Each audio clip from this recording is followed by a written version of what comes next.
Believe me, there's so much there you think you need right now, which you absolutely do not need. Take my word for this, and you already know. You don't even need to take my word for this. I'm sure you already know this on the inside, right?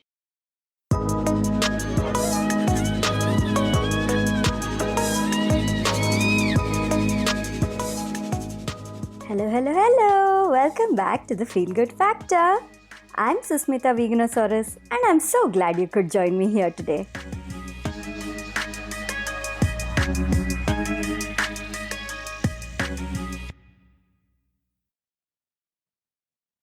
Picture this. I'm 5 years old. My sister and I are ready to get into the swimming pool. But I refuse to get in without my armbands. My dad says, "You know how to swim now, you don't need them." But I start whining, "La beku beku," which basically means, "No, I want it, I want it." I will not get into the pool without my armband. I'm so scared I'll drown without them. And to top it off, my sister, who's younger than me, has happily taken off her armbands and she's splashing around and she's swimming so well. And my parents are like, "Look at her, she's swimming, she's not afraid, you can do that too." But I'm like, no. And now I'm blaming my sister. I'm like, why did she have to be so good? Then I realized the guard is quietly saying something to my parents. I miss what he said. But as soon as he said it, my parents have this little sly smile and then they slip the armbands onto my arms and they're like, "Okay, go ahead and swim." I'm suspicious. What was that? I have a perceptive little mind. Kids have very perceptive minds. They understand or they notice a lot more than we think they do. So, yeah, I was like that. I knew something sneaky happened there. One moment my parents were refusing to put the armbands on me, and the next they put it on me and letting me get into the pool. But I can't figure out what it is. It was only much later I realized that the guard had suggested that they remove the air from the bands a little at a time. So for the longest time, for I don't know, months together, I used to be swimming around with nearly flat armbands. There was just enough air for them to stay on my arms, but not really enough to keep me afloat. So I was keeping myself afloat because I was swimming perfectly well. But the whole time I was under the impression that those useless, empty things were protecting me. I believed that I couldn't progress, I couldn't be safe, I couldn't swim, I couldn't float without them. Yeah, at some point, finally, my parents did convince me to take the armbands off, and then once I'd done that, I knew real freedom. I got over the fear after a couple of laps, and then I knew real freedom. I could actually swim faster, they weren't getting in the way anymore, and I could do things like side breathing, which are very important, to get your freestyle swimming right. If you're a swimmer, you know this. Side breathing is very important. So then, of course, over the years, I got really good with swimming, and for so long, people would look at me and my sister swim and say, "Oh my God, you two swim like little fish."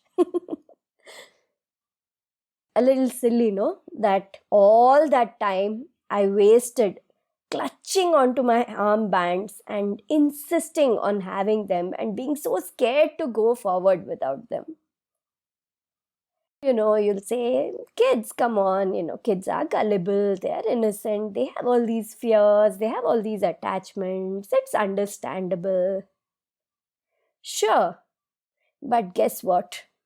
Yep, way into adult life, all of us have these silly, unnecessary attachments. Things, people, situations that we believe we cannot live without, that we believe we cannot achieve anything without. Can you think of some? When you really honestly sit and contemplate, I'm sure you'll figure this out. How many people are there in your life who you think, without them I'm nothing? Or without them I can't really do something, I can't really achieve something? Or what kind of things are you attached to which you feel you can't live without, you can't do without? Perhaps even things like habits, foods, routines, so many things in our lives. Some of them are terrible for us and we hold on to them, and they are easier to identify because you know they're bad for you, right? But we somewhere believe, or we tell ourselves the excuse that we can't live without this thing, or we can't live without this habit. Oh, this is who I am, this is my quality. Or this person, I need their presence in my life. I need their constant validation, their support, their guidance. Otherwise, I'm nothing. I can't do anything. I can't achieve stuff. When we had our restaurant, we had this amazing team of people. Everyone, well, almost everyone, was perfectly suited for the place. It was a delicate ecosystem, the energy, everybody balanced each other out beautifully. Everybody contributed something meaningful to the business. Even most of our volunteers or interns who came contributed something positive and good to the business, and they moved away. But there was this one person, this horrible little man who was a part of the team. And he was taking care of a few back end things. For whatever reason, for the longest time, we believed we couldn't survive without him. We thought the business will come to a grinding halt without him.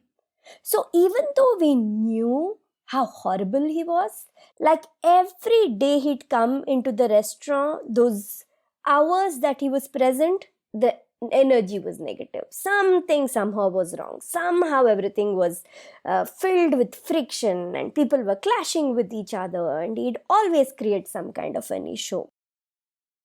We should have gotten rid of him much sooner. If we had, we would have moved on so much better in the business, so much faster. We would have saved so much time, so much energy. We would have had so much more peace of mind. But we didn't. We held on to him and we let him stay and we let him do his inefficient. Yep, he was actually not even good at whatever job he was doing. And yet we believed we couldn't live without him. At some point, we managed to get him to work for us only part time. And the moment that happened, the moment he stopped coming into work every single day, the entire energy shifted and things started flowing so much smoother with the business. Even then, till almost the very end, we were still holding on to him and dependent on him to quite an extent. I don't have many regrets when it comes to my business, but one of my biggest regrets is not having completely gotten rid of that person, this person who wasn't contributing to our team in a positive way. He was far more dangerous than those armbands because he was not a minor annoyance, a minor hindrance. He was actually negatively impacting our work, and yet we continued to hold on to him and be dependent on him. So, yes, this happens when you're an adult too. You just start fooling yourself. We have these illusions, this sense of denial that we can't get around sometimes. We get dependent on people, on things, and we think, hey, we can't do anything without them. Now, that was an example of somebody in a business, a team, and yes, colleagues are important because we do spend most of our day at work, with these people. But it's easier to cut off from a colleague, right?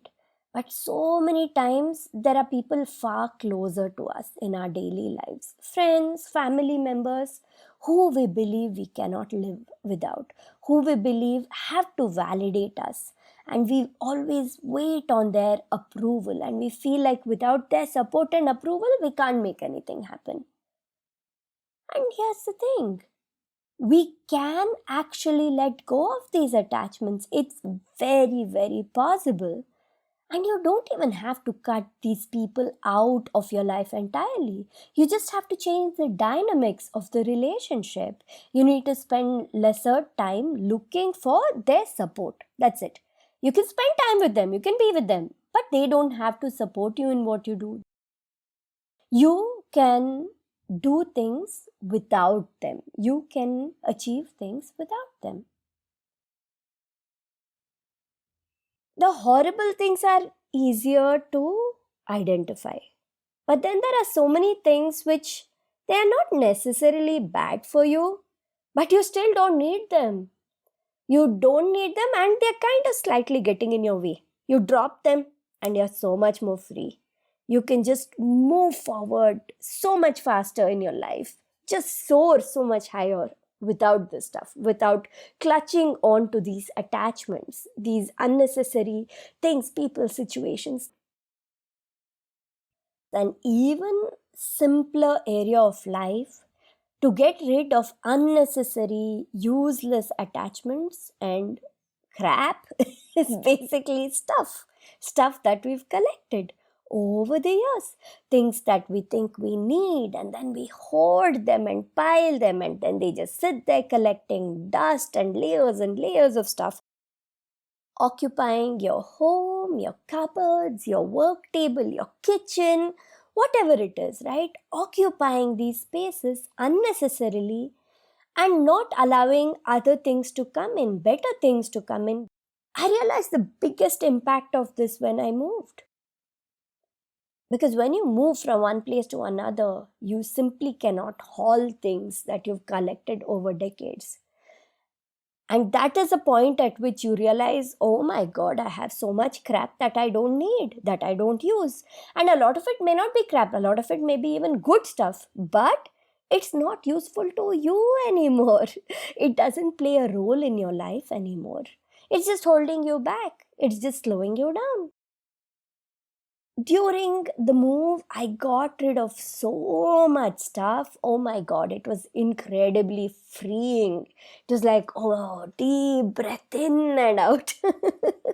I felt like I could breathe more for the first time in a decade.